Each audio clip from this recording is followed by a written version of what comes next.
Welcome to Islamic Life Coach School Podcast. Apply tools that you learn in this podcast and your life will be unrecognizably successful. Now your host, Dr. Kamal Akhtar. Hello everyone. Peace and blessings be upon all of you. Life is 50-50, but the judgment of the 50% negative makes it seem like it's 95% negative and 5% positive. If you're frustrated at the bills showing up in the mail, there's that frustration that is a part of the negative 50%, and then there's the judgment of yourself being in that frustration that adds suffering to the pain of frustration. This way, it seems like it's 95% negative. The suffering we create from the judgment of our negative experiences expands the negative 50% ratio of life. But the 50% of negative in this world is completely natural. You are human, and your life is designed this way. This is not a flaw. But what I wanted to talk about today has to do with releasing the negative emotions and the judgment of them by using our body as a release mechanism. So previously I have published this podcast called Universal Patterns of Change, and in that I describe how the nervous system holds the key to healing. I also describe how the body, not just the brain and the skull, is the part of the nervous system. And today I want to focus on how we can use the body as a point of healing of the negative emotions, how somatic exercises can create changes in our nervous system and help us relieve the extra layer of suffering that we create for ourselves. We get into a shame and blame spiral as a result of the judgment of us being human, meaning we get mad at the frustration at the amount of bills we have to pay. So I want to make something very clear. There's us being in a negative experience of frustration at the bills, completely natural, and then there's us getting upset at our frustration. That's the extra layer of suffering. This extra layer of suffering is the classic work of Shaitan, because he has us in our judgment of being human. This shame and blame cycle prevents healing, blocks your sense of well-being, and is very harmful. Like I said, I will describe some body-based exercises to help release these blocks and emotions. It used to be that it was very easy for me to go into negative shame and blame spirals, and my only solution at that time seemed to be an escape. Get out of the situation or avoid the situation in the first place. So the examples of getting bills in the mail, it would look like me not looking at the bills or walking away from them completely. Or in an example of a difficult conversation, walking away from it or avoiding it altogether. Many people will consider this a good solution, but I will offer that it doesn't provide closure. It doesn't provide healing. It provides a temporary relief for sure, but if the mind and the body is good at creating negative spirals, then they will continue to do that regardless of how far removed you are from the situation. You can distance yourself physically from all of the negative experiences, but they will follow you in the shape of your mind and your emotions. And as the marvelous gift of neuroplasticity would have it, if you do something once, the brain gets better at it for the next time. And then each time you do it, it becomes easier for it to reproduce it for the next time.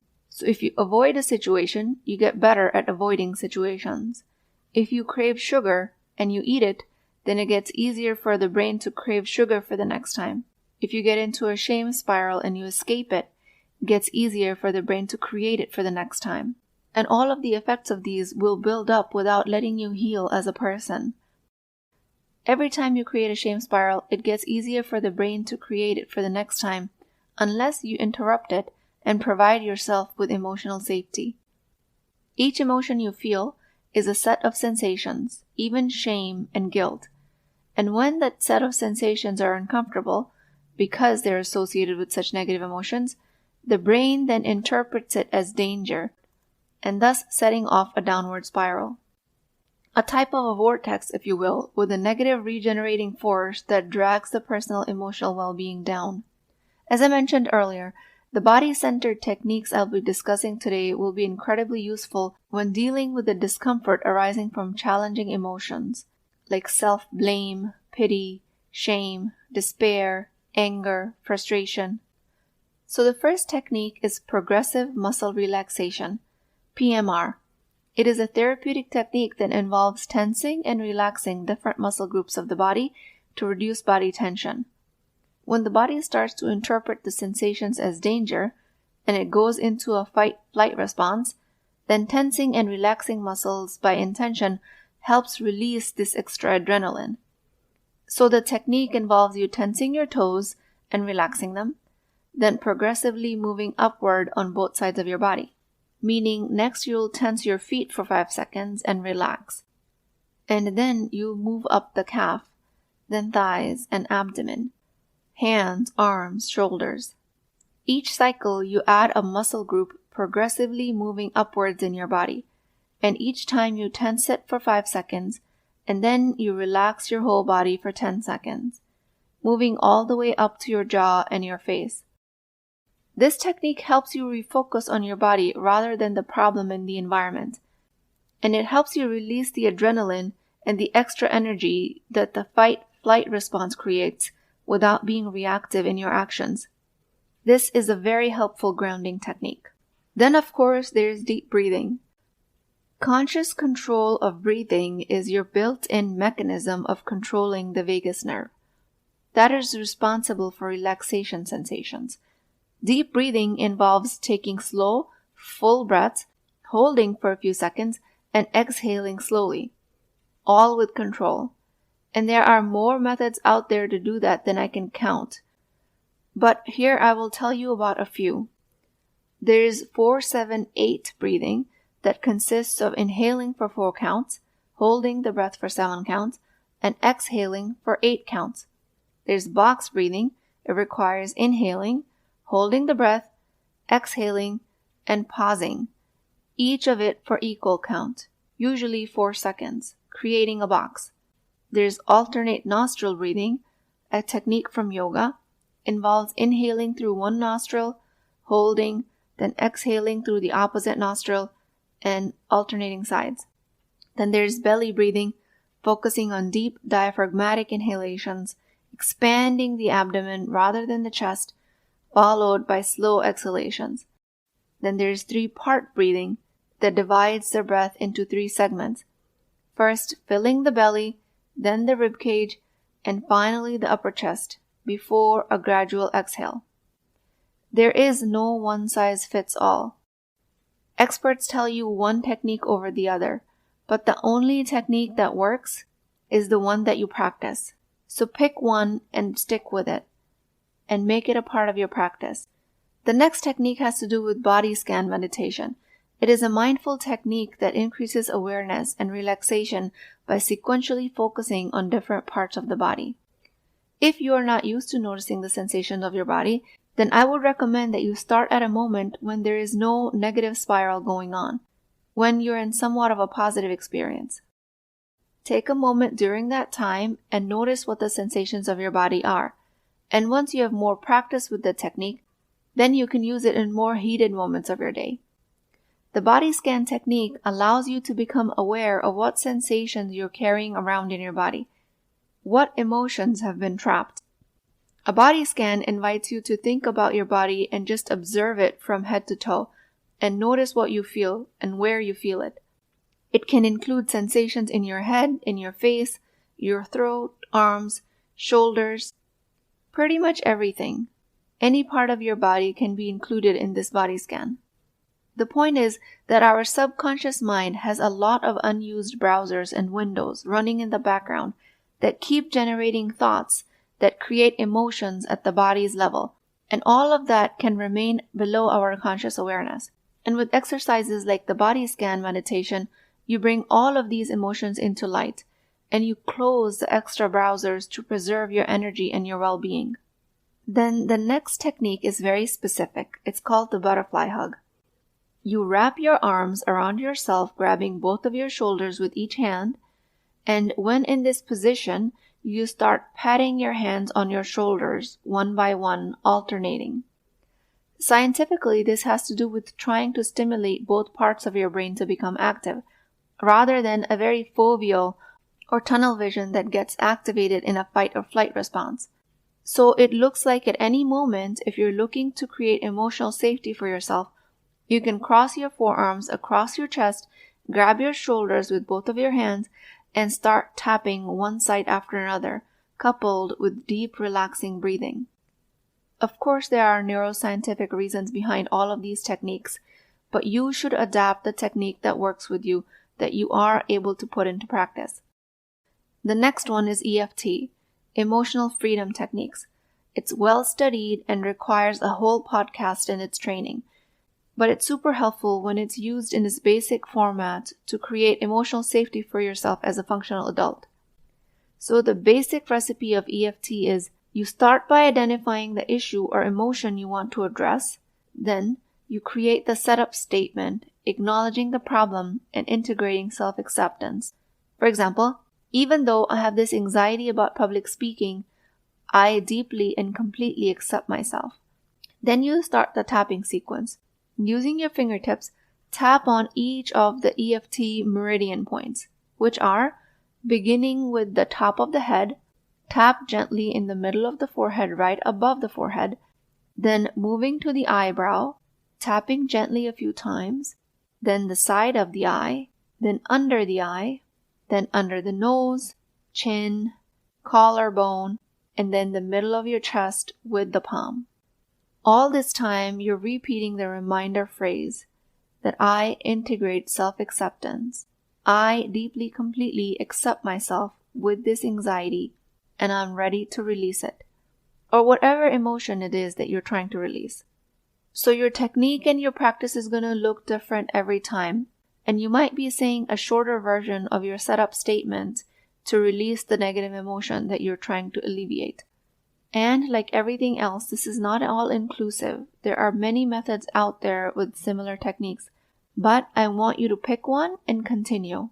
And then the last step of this process of EFT is evaluation. After several rounds of tapping, pause to evaluate the intensity of your emotion, and you give it a number on a scale from 0 to 10.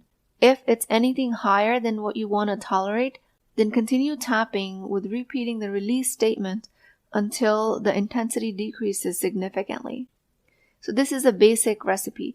There are many more, like I said, and I only recommend for you to incorporate one and then build on it if you need.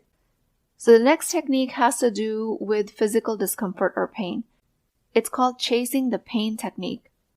And this is very much related to the EFT, because as you tap on the different meridian points, the few that I described before, you notice any shift in the pain's location and quality.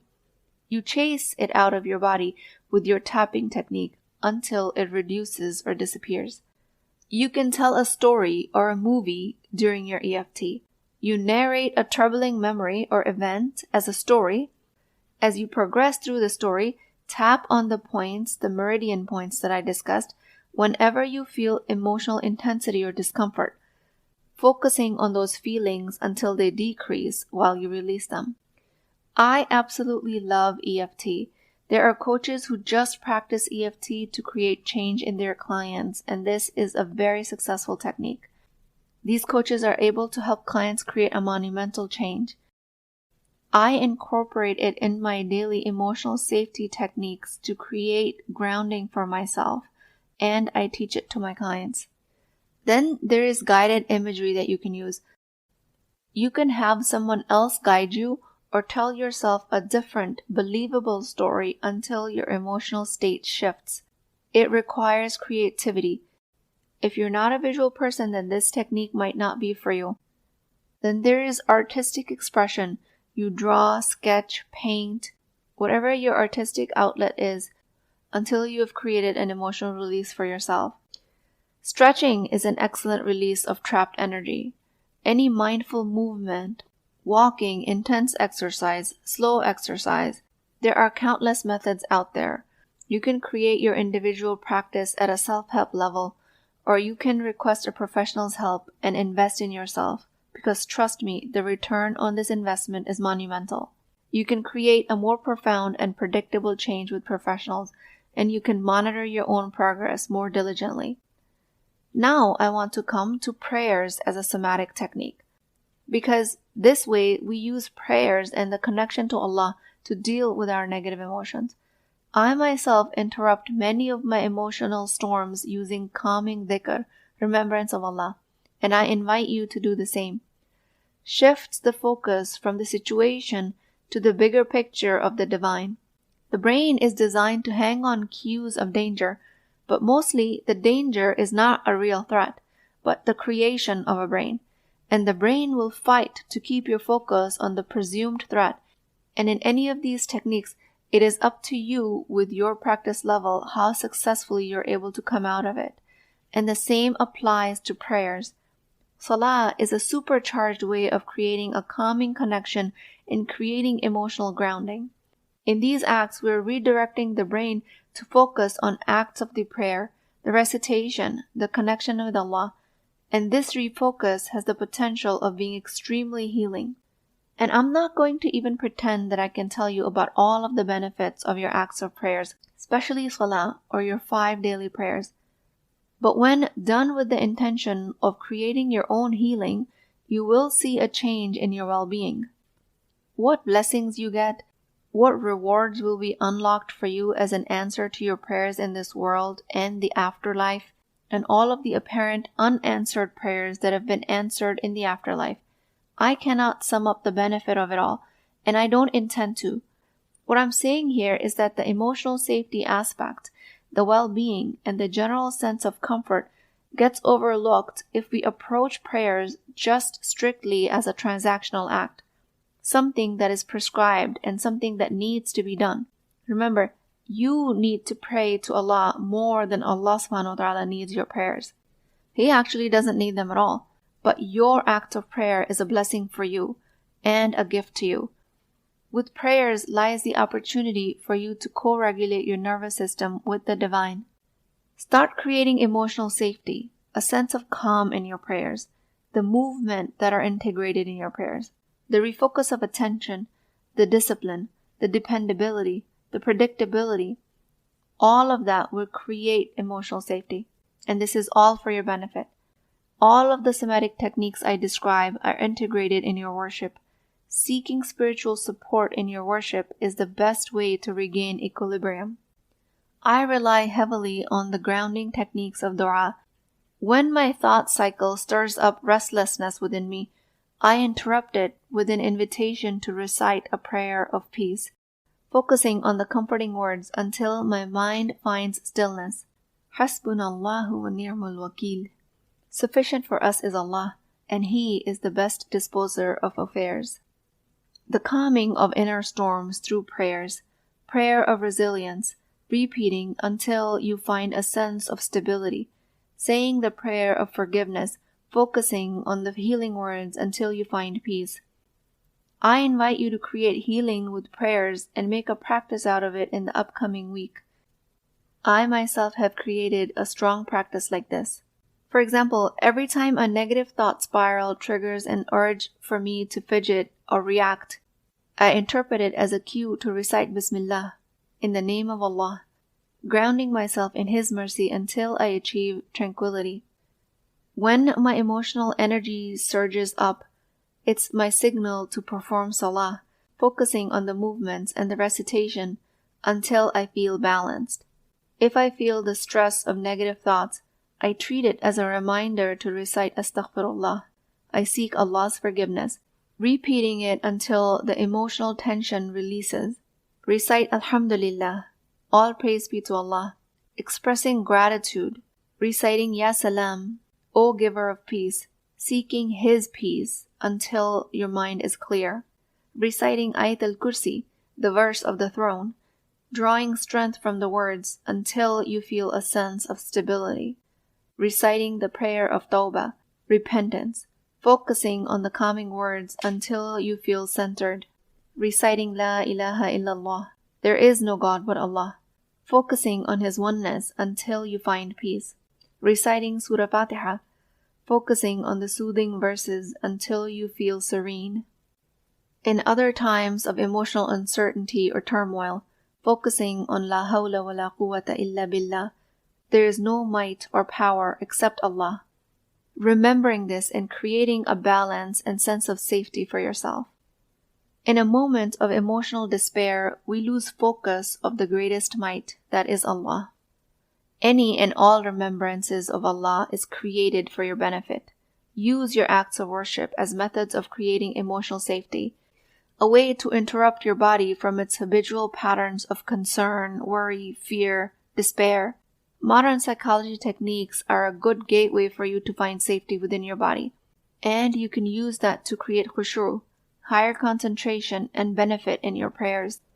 All of these biofeedback techniques can be done separately, or they can be done together and built onto each other with any pattern. These are all relaxation techniques that teach you how to control your physiological function and improve your physical, emotional, and mental health. A sense of wellness and control rather than reactivity, and then cleaning up the mess afterwards. This is what releases your self-judgment. The negative emotion of the negative 50% of the life can be dealt with at any of these techniques, and the criticism of this human design will only add suffering.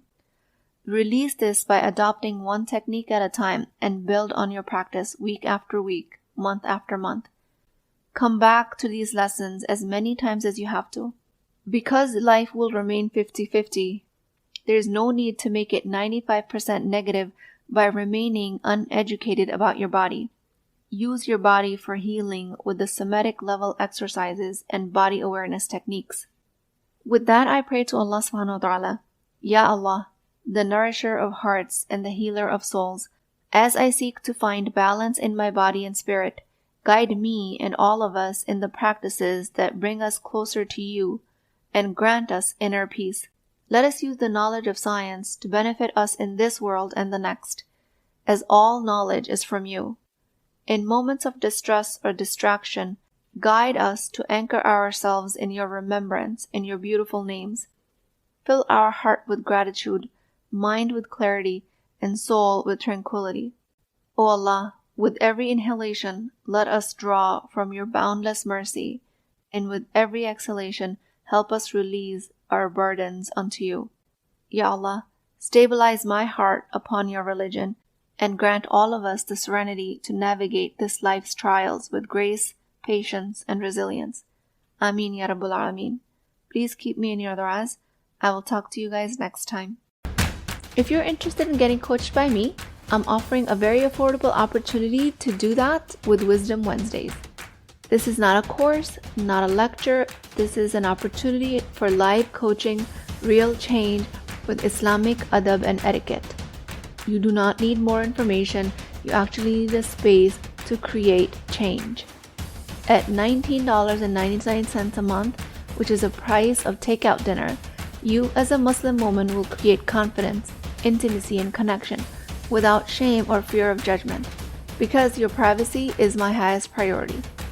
So join at www.islamiclifecoachschool.com, resources, Wisdom Wednesdays. I'll see you inside, inshallah.